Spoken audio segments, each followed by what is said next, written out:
I like this chair, Father. Is it really a big deal with me being here? Does Katrina wish to sit here now? The many times I peeped out at the three of you having dinner, lunch, or breakfast, I have never seen Katrina seated here. You can have it if you want. Alisandre started to stand up, but as she expected, her father stopped her. If there was anyone she had complete control over, it was her father. Sit, sit. It is only a chair, right, darling? Desmond looked at Katrina for her to confirm it. A chair shouldn't be a big deal in a situation like this. One more day, he whispered. It is not a big deal. You can remain there, Alisandre. It pained Katrina for these words to leave her mouth. But after Desmond ignored what she told him about Kate and Alisandre, she felt useless. Her husband did not care how much their daughter was embarrassed and only saw the money he could get from Edgar in the future.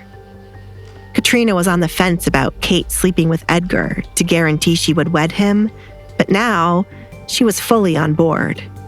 Kate was right to steal whatever happiness Alisandre thought she owned. Katrina truly believed Alisandre was a psycho after their conversation today, and planned to send her off to a place with others like her. Marrying Alisandre off to her husband's friend would only embarrass them, as the girl lost her mind. Kate gripped her dress, angered by her mother allowing Alisandre to do as she pleased. Kate had no manners when it came to respecting her elders. She was also annoyed her father had not paid any visit to her after learning what Alisandre had done. Your water? James returned to the table, placing the pitcher of water Alisandre requested right in front of her. He was surprised to witness nothing had been done for where she sat. Where is the wine, James? It is not right for you to only serve one person. Kate glared at the butler. I ordered you to bring me wine, but you brought her water? Alisandre, you have become the lady of this house. Congratulations. Alisandre ignored Kate, picking up the pitcher to pour herself a glass of water. Kate would be a perfect fit for working in the court, as she enjoyed talking about a lot of nonsense. Kate! Desmond shushed her as he sat down at the other end of the table with Kate to his left and Katrina to his right. Unlike what he said earlier, it was not just a chair. He was meant to sit at the head of the table. What? Alisandre does not care about what I said. What did I even say wrong? Look at her. She looks more like the lady of the house than my mother. She's finally getting to do everything she ever dreamed of. Poor little Alisandre. Ow! Kate groaned as the table shook. Kate glared at her father for kicking her under the table. Why was he still holding on to the ridiculous idea of being nice to Alisandre? Alisandre, how was your day? Desmond asked in an attempt to change the topic. You shouldn't have stopped her. Alisandre sighed as she placed her almost empty glass of water to the side. I am not going to be comfortable with Kate pretending to be nice when I know what she's really like. I am also not comfortable with you suddenly caring about my day, Father. I would prefer if everyone just shut up. For once in my life, I agree with her. I can't pretend to be nice to her even if someone were to pay me. We should just continue as we have always been. Or you should be the only one nice to her, Father. If anything, it's your love she wants the most. She grew up with parents who didn't love her, said Kate. Alisandre's life was just a big puddle of sadness. This was what she claimed someone was jealous of? Kate covered her mouth with her hand as she snickered to avoid being kicked by her father again. I have never hated Alisandre. How could a father hate his child? You know that I love you, right, Alisandre? Desmond smiled, truly believing his words.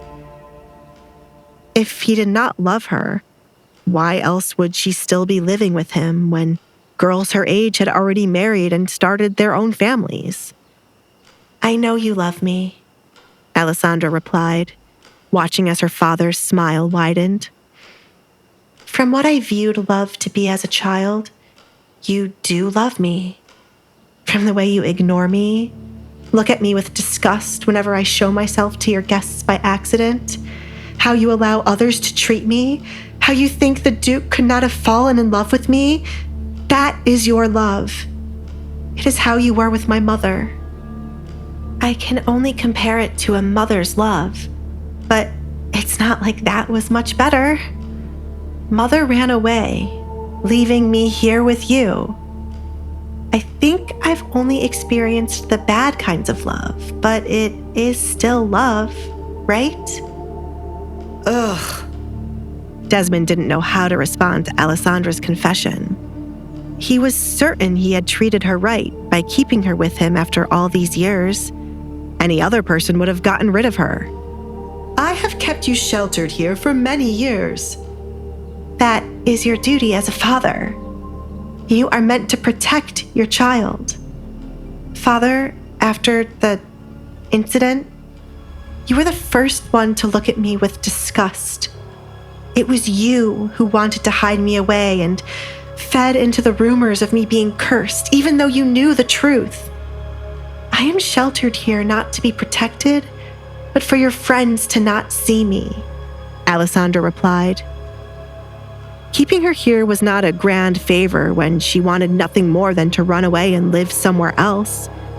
Did he really think she liked being here to be tortured by his wife and daughter?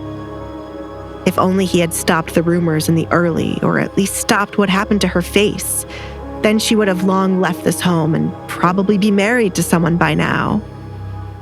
Katrina couldn't take any more of Alisandre crying and complaining about her life. You are well above the age to get married.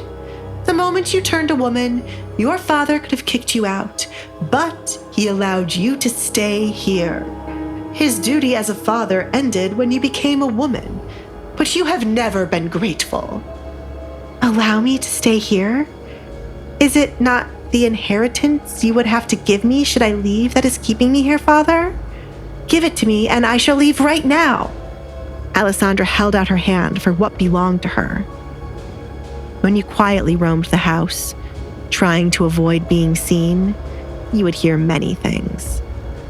Alisandre, that's not something I can just hand over to you. Desmond didn't like where the conversation took a turn to. He did not have Alisandre's inheritance anymore. Desmond was certain she would never leave their home. Therefore, he'd used the money as an investment for a business that failed. She wouldn't have needed the inheritance in the marriage deal he set up with a friend. Why not? Katrina and Kate are tired of me.